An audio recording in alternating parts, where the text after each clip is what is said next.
Mark Cuban is here. He has been a capitalist his whole life, and he actually started with nothing and became a billionaire because of hard work and just smarts. And luck. And luck. There's always luck, of course. So tell me about that. What do you think about how 2020 is shaping up and countalism versus socialism? Well, I mean, capitalism is going to win. There's no question about that. But look, I'm never against open discourse. That's what makes this country great. You know, people being able to convey their opinions. Now, I'm not going to agree with all of them. Socialism just doesn't work. Medicare for all, I believe health care is a right, but you're not going to all of a sudden create an environment. Well, let's just talk about her plan, right? Yeah. And you had a Twitter battle. Yeah, not even with her, right? I think she just let me go. But you know, if you look at her plan, there's just things that just have no chance of passing, you know, and things that just don't make sense. Like, so part of her plan says employers will take the money that we were paying for insurance and put that into the payment for Medicare for all for their employees. Now, she had the choice of saying, let's increase payroll taxes by a certain amount, which would have been the more viable way. But what she chose was something called a head tax, which says for my companies, any company that has more than 50 employees, rather than paying a higher payroll tax, we're going to charge you the average of the last 3 years plus an inflator each year for each one of your employees.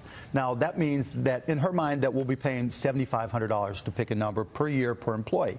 Now, for somebody who's making $200,000 a year, okay, that's not bad. But what's the impact on someone who's making $10 an hour or $12 an hour or $30,000 a year? Right. If you know if you have to hire somebody and the payroll cost is, instead of 6.12% or whatever it is, right, you're having to pay $7,500 per year, you're going to have second thoughts. Slow hiring. Right, you're going to have second thoughts about hiring that person.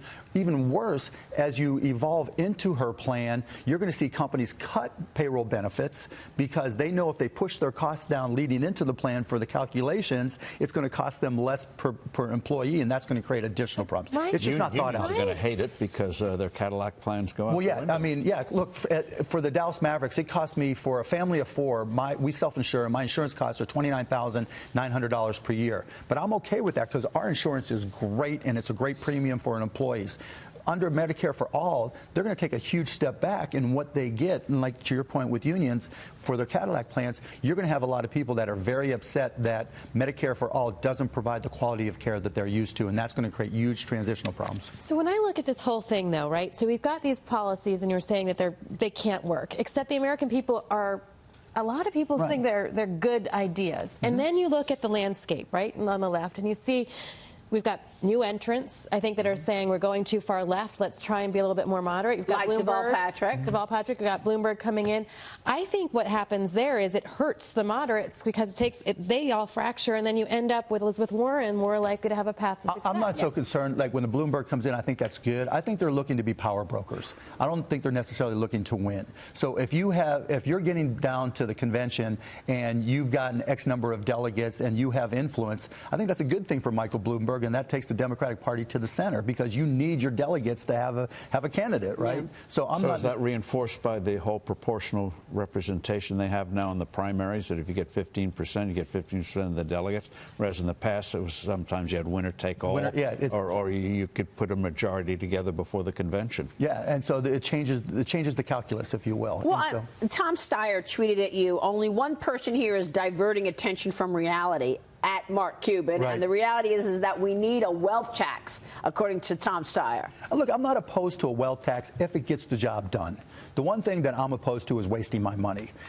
Again, I'll say it again, businesses cannot survive if their communities if there's social unrest in our communities. If you can't open the store, you can't do business. But is a wealth tax really going to pay for all of these plans? No, of course not. That's the problem. It's like you say it's a wealth tax, or they say it's a wealth tax just on the top 1%. You're going to have to raise taxes on everybody. Well, yeah, of course you will. But I don't look at the wealth tax in a vacuum, right? It's part of a bigger tax. And of course, you're going to try to tax everybody as much as they can. The question is, how do you spend it and what kind of results do you get? Taxes hurt the economy. The more taxes you put on, the more they hurt the economy. Yeah, they have this cartoonish idea that you're sitting on billions of dollars in cash. They don't realize it's an asset. Yeah, no, and when you tax the asset, you're going to affect the value of that. Well, the other thing is, how do you value stuff? I mean, you've got art. I mean, rich people buy a lot of stuff. You know, you own the Mavericks. So how do you value this stuff? So I sent an email to one of the economists that were listed in her plan, and I asked that very question because I did the math for myself. Look, I'm the luckiest guy in the world, and I thank goodness every day how blessed I am. But I did the math, and her 6% wealth tax would require me to pay more after the first year and a half than I have in cash. And so I sent an email to one of the economists, and I said, look, did you guys take into consideration liquidity when you defined your wealth tax and modeled it out? That's a good question. And they said no. No, they said no. So they think you can just sell off a business and hope for the best. So what I think would happen is if you're forced to sell off assets, and everybody in a similar situation is forced to sell off assets, then you'll see something like we saw in the 80s where the Japanese and foreign investors will come in. So you'll see Saudi Arabia and foreign entities come in and just buy up everything because there's Elizabeth Warren is counting on China to bail out her or Saudi Arabia, right? Well, you make a good point, because the other day Bernie Sanders said there should be no billionaires. Yeah. There should be. I mean, what do we want? Do we want the billionaires to go to Europe, to go to China? I mean, already Look, we're I'm not leaving. No matter how much you tax me, I'm not leaving this country, right? But so I don't care. But he said it's immoral for billionaires. Yeah, look, everybody's getting very Trumpian these days, right? Donald Trump was brilliant at looking at his base and saying, what group of people are they not going to care about that I can pick on? Now Elizabeth Warren and Bernie Sanders have picked up that skill, right? And they said, billionaires, our base, let's throw them under the bus because no one's going to stand up and support them. So, Elizabeth Warren is becoming very Trumpian, and she's taking a big page out of the Trump playbook. Do you think she's going to be the candidate? No.